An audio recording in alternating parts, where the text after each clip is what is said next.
Donald Trump dialing up attacks on the First Amendment. He's floundering in the Iran war, but he is trying to now abuse power in a likely illegal way to censor coverage. He posted about, quote, treason and other clearly false type, scare tactics.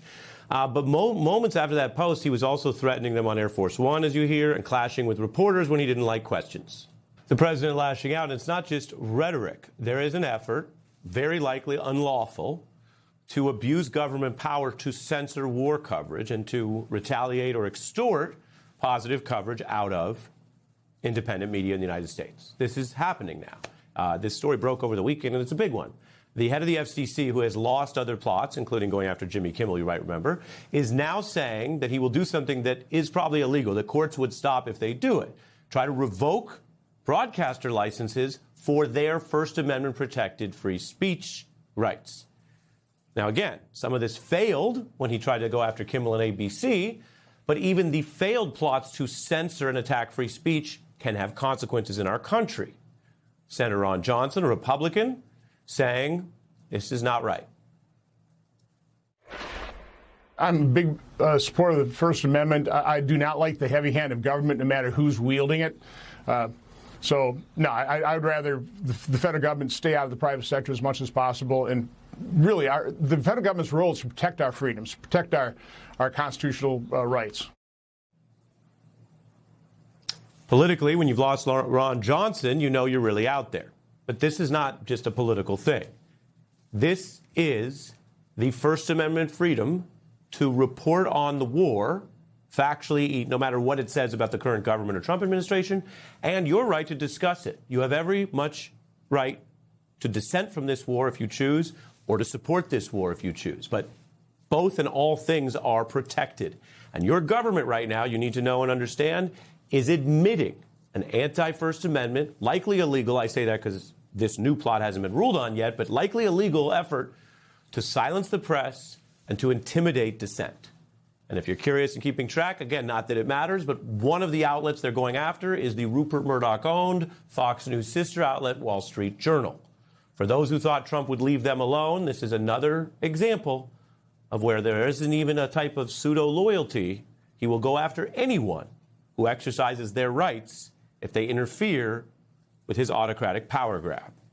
Well, there's so many examples of things like this, starting with the law firms where numerous executive orders were struck down as violating the First Amendment rights of lawyers to take on cases and to be heard in court. We saw it most recently with the effort by this administration to indict 6 sitting members of Congress for having the temerity to do what? To issue a video that accurately stated the law about the military members being able to refuse to follow illegal orders, and they sought to indict them. So it's both a violation of the First Amendment, and it has this sort of terrorizing effect to sort of get people to obey in advance.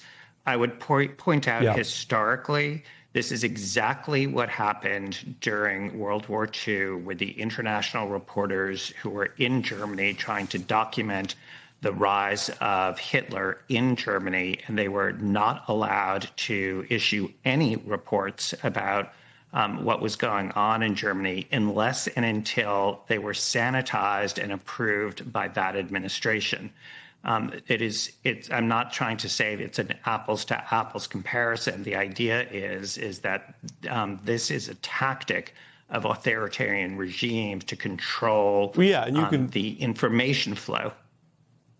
You can leave Hitler out of it, too, and say that the First Amendment bars viewpoint discrimination and government powers being abused to change that which otherwise people would say in their reporting or their press, which quite clearly seems to be what Brendan Carr admits, no?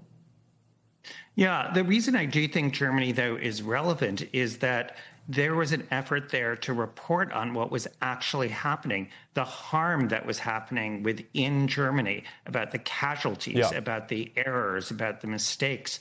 And if you only want a rosy picture, you should not be in the United States. You should be in Hungary or in Russia.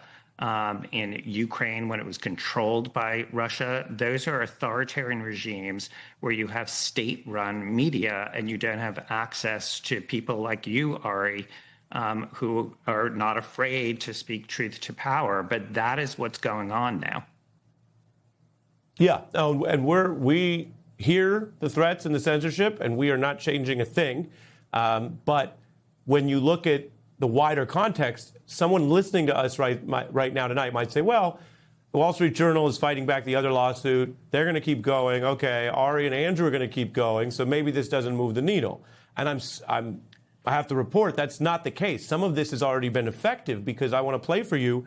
During war, the Pentagon secretary referring to how the Trump administration may be abusing its powers to regulate the Justice Department, where you once worked, regulate antitrust.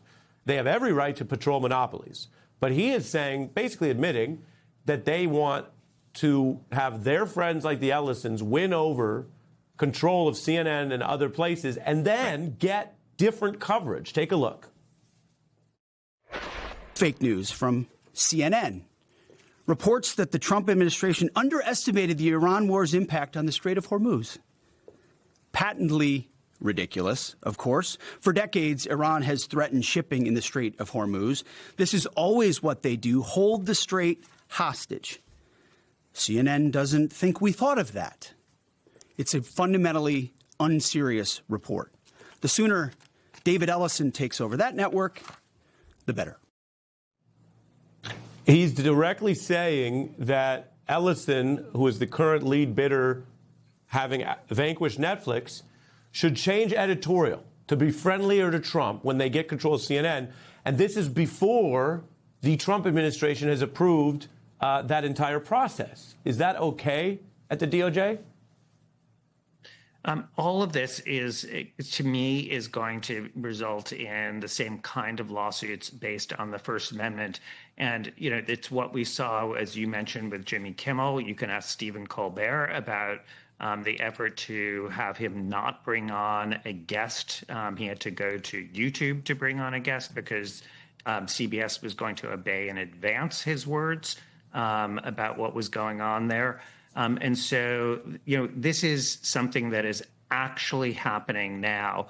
And to say, yes, there are some voices where people are saying, you know what, I'm not going to be afraid to speak out, doesn't mean that there still isn't a huge effect. The law firms, which obviously I'm very familiar with, is a really good example of that, where there are, you know, scores of law firms that have either publicly or privately caved to the administration, leaving really sort of mid-sized firms and small firms to do a lot of the work that previously was done by very large firms to take on what they think are and often are illegal activities by the government. That's how our process works. It's supposed to be one where you go to court, you make your arguments, but you don't try and win by changing access to the facts so that everyone only hears one side of the story.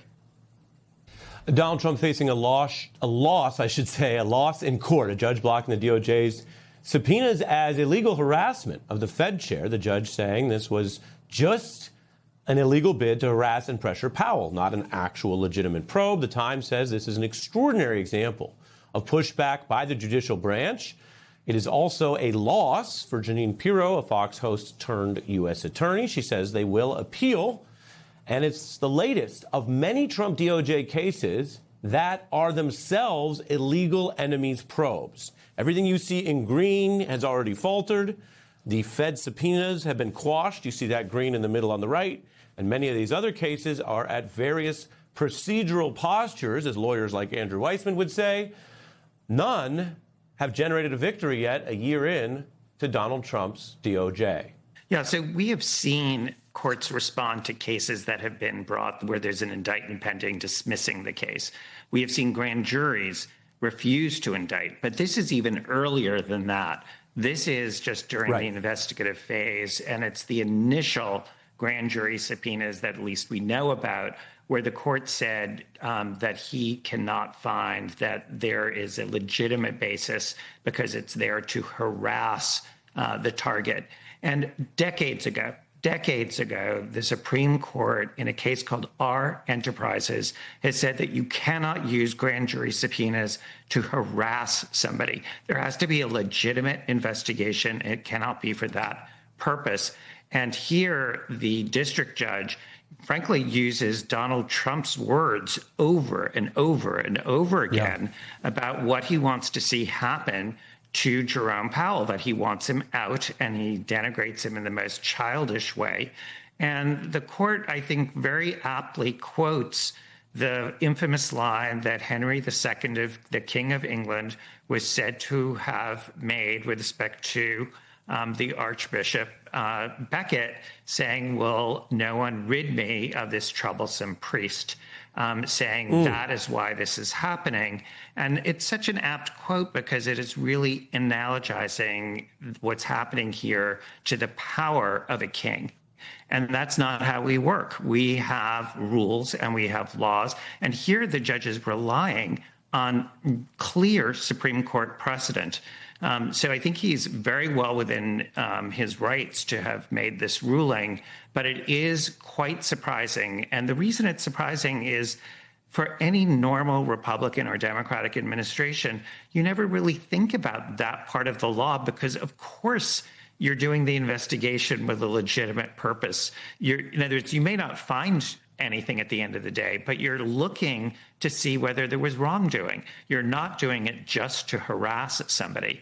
And here, there's such a clear record, as the judge found, as he said, mountains of evidence to support the finding that this was all pretextual.